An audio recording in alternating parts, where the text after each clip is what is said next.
Hello everyone, সবাইকে স্বাগত জানাচ্ছি আজকের ভিডিওতে। আজকে আমরা যেটা নিয়ে কথা বলবো সেটা হলো শিকড় টেনে তোলার ম্যাথ। মানে শিকড় টেনে তোলার ক্ষেত্রে যে কৃতকাজ ওই রিলেটেড কথাবার্তা হবে।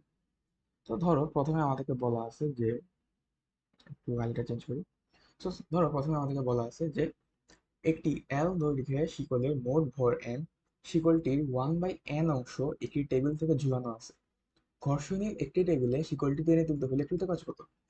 তো এই যে পুরা শিকলটা আছে, পুরা শিকলটা দৈর্ঘ্য এল এবং যতটুকু ঝুলে আছে সেটা হচ্ছে পুরা শিকলের 1/n অংশ। ঠিক আছে? আর পুরা শিকলটা যে ভর সেটা হচ্ছে এন। এখন আমাদেরকে বলা হয়েছে যে আমরা যদি 1/n অংশ অর্থাৎ যে অংশটা ঝুলে আছে তাকে যদি আমরা টেনে উপরে তুলতে চাই তাহলে তার কৃতকাজটা কত হবে? তো আমরা ইজিলি বের করতে পারি কৃতকাজ সমান mgh। তুলে তুলে তো ফেলতে চাই, ঠিক আছে না? তো mgh যদি করতে যাই তো ওখানে h বের করার সময় আমার ভর কেন্দ্রের সরণটা লাগবে। আচ্ছা, আমরা এখানে প্রসঙ্গ তল কোনটাকে ধরবো? আমরা এই অংশটাকে প্রসঙ্গ তল ধরতে পারি, কারণ আমাদের যে বিভব শক্তি এগুলো সবগুলো একটা প্রসঙ্গ তলের সাপেক্ষে হয়। তাহলে আমরা যদি এটাকে প্রসঙ্গ তল ধরি তাহলে সেই তলের থেকে এই অংশটা কি নিচে আছে না? হ্যাঁ। তাহলে আমরা ধরে নিব যে আমাদের যে প্রসঙ্গ তল তার উপরের দিকটা পজিটিভ এবং নিচের দিকটা নেগেটিভ, আমরা জাস্ট ধরে নিয়েছি। এখন আমরা যদি হিসাব করি যে এই যে ঝুলে আছে, হ্যাঁ, এই ঝুলন্ত অংশে যে ভর, তাহলে আমরা কৃতকাজ যদি ডাব্লিউ হিসাব করি M prime G H prime স্বাভাবিক। এখন এম প্রাইমের মানটা আগে বের করি। তো ঝুলন্ত অংশের ভর তাহলে এল দৈর্ঘ্যের ভর যদি এম হয়, 1/n অংশে দৈর্ঘ্যের ভর কত হবে? m/n। ঠিক আছে, m/n হবে। আর এই যে পুরো অংশটা, এই পুরো অংশটা দৈর্ঘ্য কত হবে? l/n। তাহলে যে অংশটুকু ঝুলে আছে ওটার ভর হচ্ছে m/n। জি আর এইচ হচ্ছে এখানে ভর কেন্দ্রের সরণ। যেহেতু এটা পুরাটা ইকুয়ালি মাস ডিস্ট্রিবিউটেড, তাহলে আমরা এখানে জাস্ট ভর কেন্দ্রের সরণটা হিসাব করলে হয়ে যাচ্ছে। কারণ এখানে এই অংশের সরণ এতটুকু, এই অংশের সরণ এতটুকু, এই অংশের সরণ এতটুকু, পুরাটা তো আলাদা আলাদা সরণ সবগুলা। তাহলে আমরা যদি এখানে ভর কেন্দ্রের সরণটা হিসাব করি তাহলে কিন্তু হয়ে যাচ্ছে, কারণ এটা ইকুয়ালি মাস ডিস্ট্রিবিউটেড। হ্যাঁ, ইন্টিগ্রেশন করলে ভর কেন্দ্রের সরণটাই আসতো। এখন পুরাটা দৈর্ঘ্য যদি l/n হয় তাহলে এটা ভর কেন্দ্রের সরণ কত হবে? এখান থেকে এতটুকু, l/2n অর্ধেক। তাহলে এখানে এইচ প্রাইমের মান হবে l/2n। তাহলে আমাদের আনসার আসবে mgl/2n স্কোয়ার। এখন ধরো আমাদেরকে বলা হইলো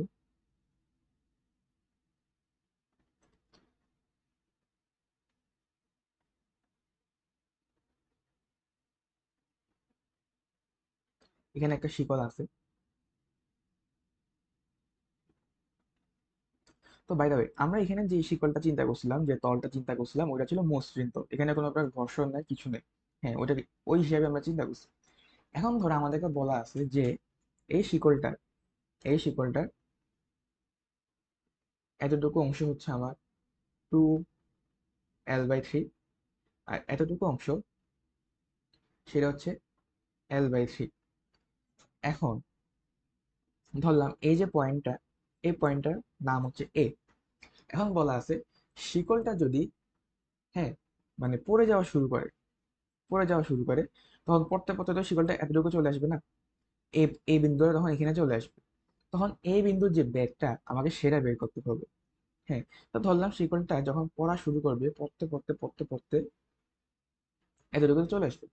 তাহলে আগের মতোই আমাদের প্রসঙ্গ তল হচ্ছে এটা, এন্ড আমাদের প্রসঙ্গ তল এটা, তাহলে এটা সাপেক্ষে আমরা যা কাজ করার করব। এখন আমাকে বলো শিকলটা যখন পড়ে যাবে তো ও নিশ্চয়ই একটা ভেলোসিটি থাকবে। আর ভেলোসিটি থাকা মানে কি, তার একটা গতিবেগ, সরি, গতিশক্তি আছে। তাহলে তার আগের যে শক্তি তার পরের শক্তি সেম হবে। তাহলে আমরা শক্তি নিত্যতা ইউজ করতে পারি যে ইনিশিয়াল এনার্জি ফাইনাল এনার্জি সমান হবে। যদি ইনিশিয়াল এনার্জি ফাইনাল এনার্জি সমান হয় তাহলে এই যে আমরা যদি এটাকে প্রসঙ্গ তল ধরছিলাম, তাহলে এই তলের সাপেক্ষে আমাকে বলো তো এই যে অংশটা, এই অংশে কোনো বিভব শক্তি আছে? নাই। তাহলে এই অংশের বিভব শক্তিটা কি জিরো? আর এই অংশের একটা বিভব শক্তি আছে, তাই না? তাহলে এই অংশের বিভব শক্তিটা কত আমাকে বলো? পুরাটা ছিল এল দৈর্ঘ্য, এল দৈর্ঘ্যের ভর হচ্ছে এম। তাহলে l/3 অংশের ভর কত হবে? m/3। তাহলে আমাদের এখানে এখানে বিভব শক্তি কত হবে? Minus M prime G H prime. ঠিক আছে, তাহলে m/3 জি, এটা হচ্ছে l/3, বলেই দেওয়া আছে এটা দৈর্ঘ্য কি l/3, তাহলে l/6, আমরা 2 দ্বারা ভাগ করে ভর কেন্দ্রের সরণ নিছি। ঠিক আছে, এখন এখন আচ্ছা 1 মিনিট, এখানে আমরা কৃতকাজ বের করছিলাম, তার আগের ম্যাথের ক্ষেত্রে একটা কথা বলে আসি। তাহলে এখানে বিভব শক্তিটা কিন্তু নেগেটিভ, কিন্তু কৃতকাজটা হবে পজিটিভ, কারণ আমরা টেনে তুলবো। হ্যাঁ, বিভব শক্তি যে যতটুকু এর মানে নেগেটিভটাই তো হয় কৃতকাজ, তাই না? সেটার কথা এখানে হইলো। হ্যাঁ, এটা একটু মনে রেখো, ভুল করে ফেলো না বা প্লাস মাইনাসে। হ্যাঁ, এখন আমরা জাস্ট বিভব শক্তি হিসাব করতেছি। বিভব শক্তিটা এখানে এই ক্ষেত্রে নেগেটিভ, কারণ প্রসঙ্গ তলের সাপেক্ষে এটা নিচের দিকে আছে। এটাকে যদি আমরা তুলতে যেতাম তখন এই অংশটা পজিটিভ হইতো। ঠিক আছে, এজেন্ট কর্তৃকৃত কাজ যেটাকে বলে। এখন মানে আদি শক্তি ছিল এটা, ইজ ইকুয়াল টু, যখন পড়ে যাবে তখন এর গতিশীলতা কি? হাফ এম ভি স্কোয়ার, পুরা ভরটাইতে ইনক্লুড হবে half M V square, plus ওই ক্ষেত্রে মানে এই ক্ষেত্রে তার বিভব শক্তিটা কত হবে? পুরা ভরটা থাকবে এম জি, আর এইচ হবে এই অংশটার মানে ভর কেন্দ্রের সরণ। তাহলে ভর কেন্দ্র এদিকে, তাহলে পুরাটা যদি এল হয় তাহলে এটা অর্ধেক হবে l/2, এই পুরো অংশ জিনিসটা নেগেটিভ হবে কারণ এটা প্রসঙ্গ তলের নিচে আছে। হ্যাঁ, তাহলে এখান থেকে আমরা লিখতে পারি, এই এম গুলা কাটা চলে যাবে, এম এম এম যদি চলে যায় তাহলে আমরা লিখতে পারি half M V square is equal to, sorry M M তো লিখবো না, half V square is equal to 4/9 G L. হ্যাঁ, ক্যালকুলেশন করলে এটাই আসবে। তাহলে এখান থেকে আমরা লিখতে পারি যে ভি ইজ ইকুয়াল টু, তাহলে আমরা লিখতে পারি যে V is equal two √8/9 GL. ঠিক আছে, এটা হলো আমাদের আনসার। এখন আমরা আরেকটু বড় ম্যাথের দিকে যাই। ধরো আমাদেরকে বলা আছে, যেটা হলো আমাদের কোশ্চেন, ধরো আমাদেরকে বলা আছে একটা সেমি সার্কুলার লুপ। ঠিক আছে, সেমি সার্কুলার লুপ ধরো এতটুকু।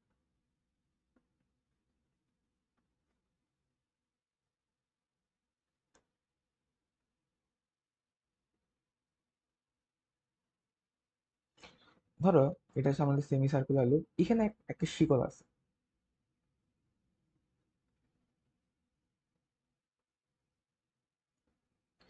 তো ধরো তুমি এদিকে সামান্য একটু টান দিছো, তাহলে শিকলটা পড়া শুরু করছে। ঠিক আছে, সামান্য একটু টান দিছো, শিকলটা এখানে পুরোটা গড়িয়ে পড়া শুরু করছে। ঠিক আছে, এখন যখন শিকলটা পুরোপুরি পড়ে যাবে তখন তার ব্যাক কত হবে? আগের ম্যাটের মতোই, জাস্ট এখানে সেমি সার্কুলার লুপের ভিতরে আছে শিকলটা। এখন কথা হইল, আমার একটা তল লাগবে, প্রসঙ্গ কাঠামো মানে একটা প্রসঙ্গ তল লাগবে। আমার একটা প্রসঙ্গ তল লাগবে যার সাপেক্ষে আমি বিভব শক্তিগুলো হিসাব করব। তো আদি বিভব শক্তি এবং পড়ে যাওয়ার পরে বিভব শক্তিটা হিসাব করতে হবে। এখন এই যে প্রসঙ্গ তলটা আছে, ঠিক আছে, এটাকে যদি আমরা প্রসঙ্গ তল ধরি, তাহলে এখানে কিন্তু একটা সমস্যা আছে। দেখো, এই অংশটার উচ্চতা এখানে এতটুকু, এই অংশের উচ্চতা এখানে এতটুকু, এই অংশের উচ্চতা এখানে এতটুকু। তাহলে আমাকে তো এখানে ইন্টিগ্রেশন করতে হবে, কারণ এখানে প্রত্যেকটার জন্য, প্রত্যেকটা পয়েন্টের জন্য আমার যে হাইট গুলা এগুলো আলাদা। এখন ধরো আমি ধরলাম যে এতটুকু মানে একটা ক্ষুদ্র অংশ, এই ক্ষুদ্র অংশটাকে আমি ডিএল ধরলাম, পুরোটা দৈর্ঘ্য হলো এল, পুরোটা ভর যদি এম হয়। হ্যাঁ, আর এটা যে ব্যাসার্ধ, এই যে ব্যাসার্ধ সেটা হলো আর ধরলাম। এখন কথা হইলো, এই যে ক্ষুদ্র অংশ, যে দৈর্ঘ্য ক্ষুদ্র দৈর্ঘ্য, সেটাকে ধরলাম আমি ডিএল, এন্ড এই ডিএল এর যে ভর সেটা হলো আমার ডিএম ধরলাম। এখন এখন এটার সাথে যে আমি সেন্টারটা কানেক্ট করি, এটা হলো আমার আর। ঠিক আছে, কানেক্ট করে আসলে তেমন কোনো কাহিনী হয় না।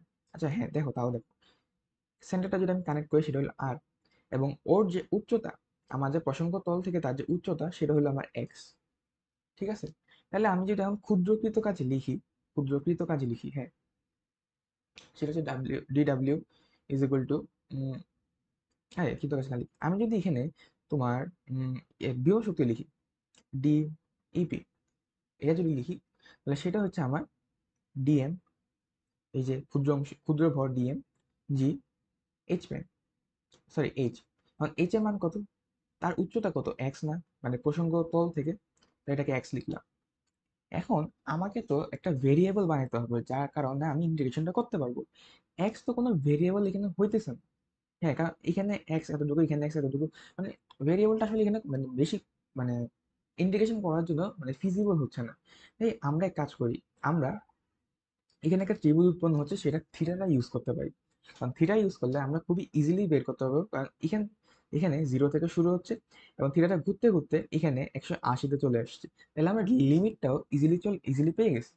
এখন আমি যদি এই ত্রিভুজটার কথা চিন্তা করি, তাহলে এই ত্রিভুজটা থেকে আমরা লিখতে পারি না যে sine theta is equal to X divide by আর।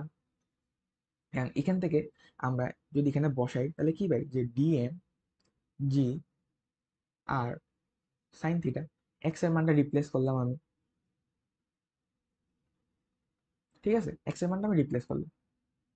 তাইলে যখন আমি ইন্টিগ্রেশন করব, হ্যাঁ যখন আমি ইন্টিগ্রেশন করব ইপি, তাই ইন্টিগ্রেশন করার সময় লিখতে পারি যে integration of DM DM G R sine theta, zero থেকে পাই মানে 180 পর্যন্ত। এখন কথা হইলো ইন্টিগ্রেশন যে করবো, আমি থিটাকে বানাইছি আমার, তো আমি থিটাকে আমার ভেরিয়েবল বানাইছি, তাহলে ডিএমটাকেও ভেরিয়েবল দিয়ে চেঞ্জ করতে হবে, মানে থিটার সাপেক্ষে আনতে হবে। এখন যদি আমি ডিএম কেও থিটার সাহায্যে লিখতে চাই, তাহলে তুমি যদি একটু জুম এই জায়গাটা জুম আউট করে দেখো, হ্যাঁ এই জায়গাটা তুমি আলাদা করে রাখি, এই যে ক্ষুদ্র অংশ ডি, যে ক্ষুদ্র অংশ ডিএল, তা কি কেন্দ্রে একটা কোণ উৎপন্ন করছে না? এটা ক্ষুদ্র কোণ উৎপন্ন করবে না, এই ক্ষুদ্র কোণটাকে আমি ডি থিটা বলতে পারি। আর এখানে যে ব্যাসার্ধ এটা তো আর সেমই থাকবে। তাহলে আমরা বীজগণিতের একটা সূত্র জানি, সেটা হচ্ছে S is equal to R theta. Sorry, বীজগণিতের ত্রিকোণমিতির একটা সূত্র জানি, S is equal to R theta. তাহলে এখানে যে এস এটার মান কত ডিএল, আর আর তো আর এর মতো হচ্ছে থিটার মানটা কি ডি থিটা। তাহলে আমরা লিখতে পারি না এখানে যে DL is equal to R, DL is equal to R D theta. এখন এটা ইউজ করে আমরা ডিএম বের করতে পারি কিভাবে, সেটা হচ্ছে এই পুরা শিকলের দৈর্ঘ্য কত, এই পুরা শিকলের দৈর্ঘ্য হলো আমার পাই আর, ঠিক আছে। কারণ এই যে পুরাটা বৃত্তের বৃত্তের যে পরিসীমা সেটা টু পাই আর, আর বৃত্তের যে পরিধি পরিসীমা আমি ভুলে গেছি আসলে বাংলা টার্মটা, এটা হচ্ছে পুরাটা হচ্ছে টু পাই আর, তাহলে এটা অর্ধেক কত পাই আর। তাহলে পাই আর এটার ভর হচ্ছে আমার এম, একক অংশের ভর হচ্ছে আমার M divided by pi R.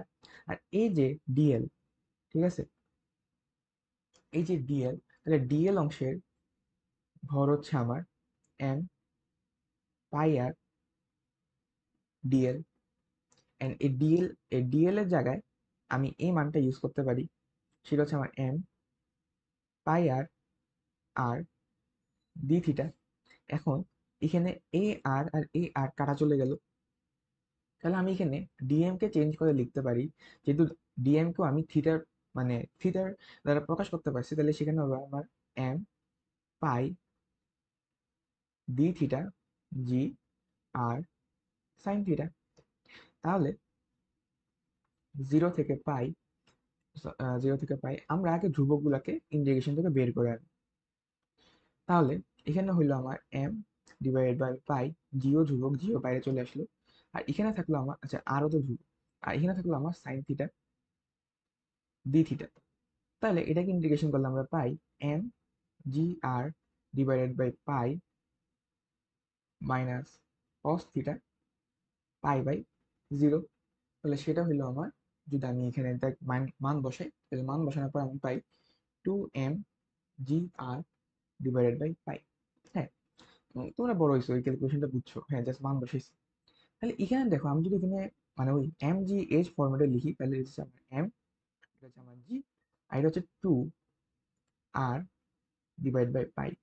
And মনে রাখবা যে এই যে two R divide by pi, এটা হলো সেমি সার্কুলার লুপ এর ভরকেন্দ্র,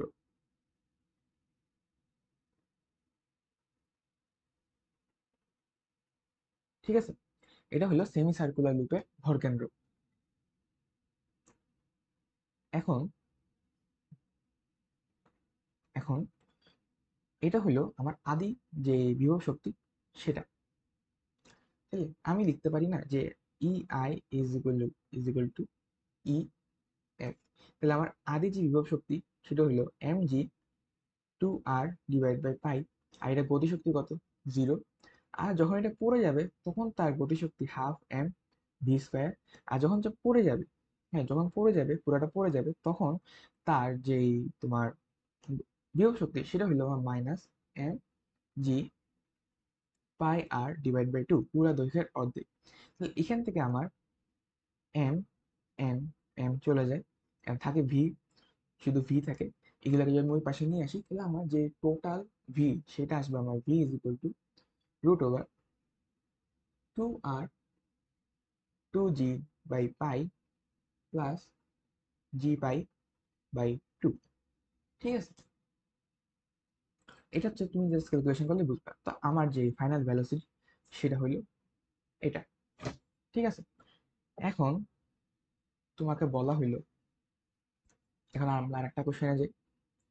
সেখানে বলা হইলো একটা তল আছে, সেখানে একটা শিকল আছে, and এই শিকলটা মসৃণ না, এখানে একটা ঘর্ষণ আছে। এখন তোমাকে বলা হলো যে পুরা শিকলের দৈর্ঘ্য এল, এখানে আমার যতটুকু ঝুলন্ত অবস্থায় আছে, সরি যতটুকু তোমার তলের উপর আছে সেটা হলো আমার এক্স। তাহলে আমাকে বলা হলো যে এক্স এর সর্বোচ্চ কোন মানের জন্য শিকলটা স্থির থাকবে। হ্যাঁ, মানে এক্স এর সর্বোচ্চ কোন মানের জন্য শিকলটা স্থির থাকবে। এখন তার পুরা ভর যদি এম হয়, এখন আমাকে বলো এই অংশটা যদি এক্স হয় তাহলে এই অংশটা কত, এল মাইনাস এক্স। ঠিক আছে, এই অংশটা কি এল মাইনাস এক্স। তাহলে আমাকে বলো এখানে এখানে যেহেতু স্থির অবস্থায় আছে, তাহলে এদিকে যদি কোনো ফোর্স থাকে আর এদিকে যদি কোনো ফোর্স থাকে, এই দুটো ফোর্স ইকুয়াল হবে। তাহলে তুমি আমাকে বলো যে এদিক বরাবর কোন ফোর্সটা কাজ করতেছে। এদিক বরাবর যে ফোর্সটা কাজ করতেছে সেটা হচ্ছে ওজন। হ্যাঁ, আর এদিক বরাবর যে ফোর্সটা কাজ করতেছে সেটা হচ্ছে ঘর্ষণ বল। যেহেতু আমি বলে দিছি তলের মধ্যে ঘর্ষণ আছে, ঘর্ষণ গুণাঙ্ক মিউ।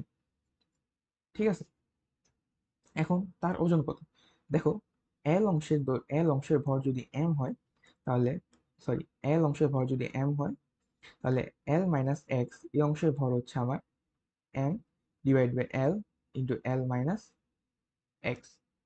ঠিক আছে, আর এই অংশটার ভর কত, সেটা হচ্ছে M divide by L into X. তাহলে আমাকে বলো যে এই এফ, যে ঘর্ষণ বল, সেটা হচ্ছে এইটার ওজনের সমান। তাহলে ওজন মানে কি এম জি, এটার সাথে জি গুণ হবে, তাহলে M divide by L into L minus X into G. আর এই যে ঘর্ষণ বল এফ সেটা হচ্ছে আমার mu into R is equal to এটা, কপি করলাম, পেস্ট করলাম। তাহলে মিউ এর মান তো আমরা জানি না স্যার, মিউ আছে। আর আর এর মান কি, আর এর মান হচ্ছে এটা প্রতিক্রিয়া বল এদিকে। এখন আর এর মান যে তার ওজনের বিপরীত। ঠিক আছে, তাহলে এটা হচ্ছে আমার এম এল ইন্টু এক্স, অর্থাৎ এই ওজনটা এই ভরটা এটার সাথে জি গুণ হবে, is equal to M divide by L into L minus X into G. এখন যদি আমি এখানে লক্ষ্য করি আমার এই যে জি জি চলে যাবে, এম বাই এল চলে যাবে। তাহলে আমার ফাইনালি এখানে থাকতেছে mu X is equal to L minus X. তাহলে আমার এক্স এর যে ভ্যালু সেটা হবে আমার L divided by mu plus one. এটাই হবে আমার এক্স এর সর্বোচ্চ মান, যেটার কারণে এই পুরা সিস্টেমটা স্থির অবস্থায় থাকবে। ঠিক আছে, তো এরপরের কোশ্চেনে যদি আমরা যাই। আচ্ছা, এখন আমাদের পরের কোশ্চেনে যদি আমাদেরকে বলা থাকে যে এই পুরা শিকলের যে দৈর্ঘ্য সেটা হইলো, সরি পুরা শিকলের ভর সেটা হচ্ছে আমার এম, পুরা শিকল এর যে দৈর্ঘ্য সেটা হচ্ছে আমার এল, এন্ড এই অংশটা যে দৈর্ঘ্য সেটা হচ্ছে আমার 2L/3। আর এই অংশটার যে দৈর্ঘ্য সেটা হচ্ছে আমার L/3। এখন আমাকে বলা হয়েছে যে ঘর্ষণ বল দ্বারা কৃত কাজ কত যখন এই শিকলটা পড়ে যাবে, মানে এই শিকলটা যখন পড়ে যাবে তখন আমার যে ফ্রিকশন, এই ফ্রিকশন দ্বারা আমার ওয়ার্ক ডান করতে, আমাকে ওয়ার্ক ডানটা বের করতে হবে। ঠিক আছে, এখন এটা কিভাবে করবো, ফ্রিকশন দ্বারা ওয়ার্ক ডান বের করতে হবে। আমি এখানে একটা ক্ষুদ্র অংশ ধরে নিলাম, ঠিক আছে? একটা ক্ষুদ্র অংশ ধরে নিলাম, সেটা হচ্ছে আমার ডিএক্স, ডিএক্স দৈর্ঘ্য। এটার এই যে পড়ে যাওয়া এই অংশ থেকে আমার যে ডিস্টেন্সটা সেটা হচ্ছে আমার এক্স, ওর যে ভর সেটা হচ্ছে আমার ডিএম, ঠিক আছে? এখন যদি আমি ক্ষুদ্র ওয়ার্ক ডান চিন্তা করি, তাহলে F into S into cos theta, মানে তাদের মাঝখানে যে অ্যাঙ্গেল সেটা এখানে কস থিটা হিসেবে আসবে। আচ্ছা, তো এরপর আমি এখানে বল হিসেবে আসবে আমাদের ঘর্ষণ বল। এস হচ্ছে এই যে দৈর্ঘ্যটা অতিক্রম করবে সেটা হলো আমার এক্স, আর কস থিটা, কস থিটা হচ্ছে আমার কস 180 ডিগ্রি, কারণ ও সরণ হচ্ছে এদিকে, আর ঘর্ষণ বল কাজ করতেছে এদিকে, তাহলে তাদের মাঝখানে যে অ্যাঙ্গেল সেটা হচ্ছে 180 ডিগ্রি। ঠিক আছে, এটা আমি সাইড দিয়ে লিখে রাখি যাতে তোমরা বুঝতে পারো। ফ্রিকশন এদিকে, এস এদিকে, তাদের মাঝখানে যে অ্যাঙ্গেল 180 ডিগ্রি। ঠিক আছে, একটা সেকেন্ড হোল্ড। আচ্ছা সরি, আমার স্ক্রিন একটু ডিস্টার্ব দেখা দিয়েছিল, তাই আমাকে রেকর্ডিংটা স্টপ করতে হয়েছিল। তো আমি যেখানে ছিলাম সেটা হলো, যদি ঘর্ষণ বলটা এদিকে, সরি, যদি সরণটা দিকে কাজ করে, ঘর্ষণ বলটা তার বিপরীত দিকে কাজ করবে। ঠিক আছে, এখন এখান থেকে আমার এফ এক্স কজ 180 ডিগ্রি আসলো, তাহলে কজ 180 ডিগ্রি হলো নেগেটিভ, তাহলে নেগেটিভ, একটা নেগেটিভ চিহ্ন আসবে। আর এফ তার ঘর্ষণ বলের মান কত? মিউ আর ইন্টু এক্স। এখন মিউ এর মান ধরো, মিউ, হ্যাঁ মিউ ধরো, মিউ কিছু একটা হবে আর কি। এখন আর এর মান বের করতে হবে, আর এর মান কত? এমজি। আর কি হয়? এমজি হয়, যেহেতু এখানে কোনো খেয়াল তল নেই বা কিছু নেই। এখন এম মানে হচ্ছে এখানে ক্ষুদ্র ভর এম ইন্টু জি ইন্টু এক্স। ক্ষুদ্র ভরের যে দৈর্ঘ্যটা সেটা বের করতে হবে। তাহলে তুমি যদি দেখো যে পুরাটা দৈর্ঘ্য যদি এল হয়, এল অংশের ভর হচ্ছে এম, তাহলে এখানে একক অংশের ভর হচ্ছে এম বাই এল, আর ডিএক্স যে দৈর্ঘ্য সেটার ভর ভর হচ্ছে আমার M by L into DX. তাহলে আমরা এখানে লিখতে পারি যে mu into M by L into DX G into X. এটা হলো আমার ক্ষুদ্র ডিডব্লিউ। এখন আমি যদি পুরা ওয়ার্ক ডানটা বের করতে চাই, তাহলে আমাকে এখানে ইন্টিগ্রেশন করতে হবে। ইন্টিগ্রেশন কত থেকে কত পর্যন্ত আমি ইন্টিগ্রেশনটা করব সেটা যদি বুঝতে পারো, তাহলে পুরো ম্যাথটা ইজি হয়ে যাবে। যদি আমি লিমিটটা চিন্তা করি, তাহলে দেখো লিমিটটা হবে আমার এখান থেকে শুরু করে, এখান থেকে শুরু করে এতটুকু পর্যন্ত, কারণ আমার এই অংশটার মধ্যে আমার ফ্রিকশন দ্বারা কাজ হবে। তাহলে আমার লিমিটটা হবে 0 থেকে শুরু করে 12/3, আর এই অংশটা এখানে বসবে minus mu M L DX GX. ঠিক আছে, এখন এই অংশগুলো তো ধ্রুবক, যেগুলো ধ্রুবক আছে এগুলো সসম্মানে বাইরে নিয়ে আসে, তাহলে সেটা হচ্ছে mu M divide by L minus থাকবে ইন্টু জি। আর এখানে ধ্রুবক হিসেবে sorry, সবগুলো নিয়ে আসছে, আর ছিল আমাদের ইন্টিগ্রেশন অফ এক্স ডিএক্স 0 থেকে 12/3। তাহলে এক্স ইন্টিগ্রেশন করলে x² by 2 mu M by L into G, x² by 2 12/3 থেকে 0 থেকে 12/3 লিমিট। আর এখানে যদি আমি আমার লিমিট বসাই, তাহলে হচ্ছে আমার 0 mu M divide by L G 4l² divide by 9। তাহলে আমার যে ফাইনাল আনসার সেটা হচ্ছে, আচ্ছা এখানে এখানে বাইরে একটা 2 আসবে, কারণ এই 2টা এখানে চলে আসবে। তাহলে আমার যে ফাইনাল আনসার সেটা হচ্ছে 2/9 মিউ এম জিএল। এটা হলো আমার ঘর্ষণ দ্বারা কৃত কাজ। এখন আসো, আমাকে বলা হইলো যে উম, আমাকে বলা হলো এই ম্যাথটাই আবার নিই, ধরো এখান থেকে কপি করে নিই।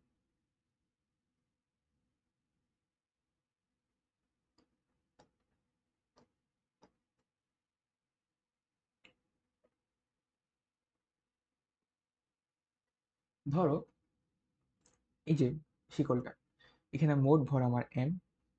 এখন শিকলটা টেবিল থেকে সম্পূর্ণ পড়ে যাওয়ার মুহূর্তে তার ব্যাগ বের করতে হবে, ঘর্ষণ পূর্ণক আমার মিউ। এখন ঠিক একইভাবে, মানে এখানে ল্যান্ডগুলো আমার বলে দেওয়া আছে, ল্যান্ডগুলো হচ্ছে আমার 2l/3, এটা হচ্ছে আমার l/3। এখন আমার আদি গতিশক্তি সমান সরি, আদি শক্তি সমান শেষ শক্তি ওই টোটাল শক্তি। আর এখানে তো একটা শর্ত আছে, সেটা হইলো এখানে আরেকটা জিনিস ছিল, সেটা হচ্ছে আমার গেইন অথবা লস, যেটা হবে ওটা বিয়োগ বা যোগ কিছু একটা করতে হবে, প্লাস মাইনাস করতে হবে। এখন যদি আমার ঘর্ষণ যেহেতু আছে, তাহলে ঘর্ষণের কারণে এটাকে আমার গেইন হবে না লস হবে? অবভিয়াসলি লস হবে। তাহলে সেই ঘর্ষণের কাজটা আমাকে বিয়োগ করতে হবে এখান থেকে। তাহলে আমি ইনিশিয়াল যে এনার্জি ছিল সেখান থেকে আমার ঘর্ষণের যে কাজ সেটা বিয়োগ করব, যেটা পাবো সেটা হচ্ছে আমার ফাইনাল এনার্জি। তাহলে ইনিশিয়ালি আমার বিভব শক্তি কত ছিল আর গতিশক্তি কত ছিল দেখতে হবে। তাহলে অ্যাগেইন আমরা যদি এটাকে তল চিন্তা করি, আর এখানে যদি আমি আমার গতিশক্তি চিন্তা করি, গতিশক্তি জিরো, কারণ ইনিশিয়ালি এটা কোনো ব্যাগ ছিল না। আর এটা যদি আমি বিভব শক্তি চিন্তা করি, তাহলে সেটা হবে এই অংশটার বিভব শক্তি, যেহেতু এটা তলে নিচে আছে তাহলে সেটা হবে নেগেটিভ। তাহলে সেটা হবে, গতিশক্তি আমার জিরো, আর বিভব শক্তি হচ্ছে আমার m/3 ইন্টু জি L/6। এতক্ষণ বোঝা উচিত যে কেন আমি m/3 জি ইন্টু L/6 লিখছি। এখন ঘর্ষণের কাজটা আমাকে বিয়োগ করতে হবে। হ্যাঁ, ঘর্ষণের কাজটা আমাকে বিয়োগ করতে হবে। প্রিভিয়াস ম্যাথে আমরা ঘর্ষণের কাজটা বের করছিলাম ঠিক সেম মান দিয়ে, সেটা ছিল আমার -2/9 মিউ mgl। তাহলে যেহেতু বিয়োগ করতে হবে, হ্যাঁ করলাম বিয়োগ, সেটা হচ্ছে 2/9 মিউ mgl। ঠিক আছে।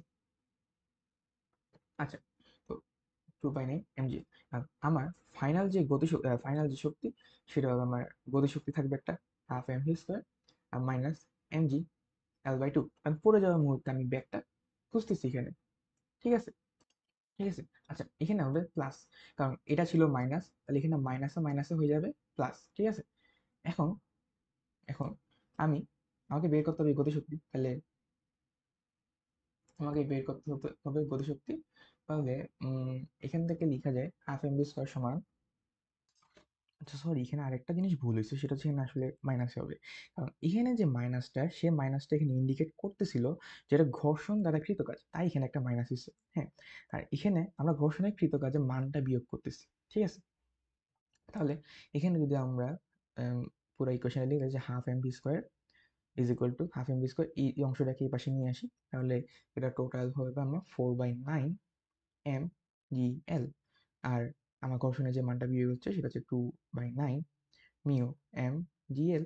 তাহলে উভয় পাশে থেকে m চলে যাবে, তাই দিন শেষে আমার ভি থাকবে, V is equal two √2gl 4/9 minus 2/9 mu.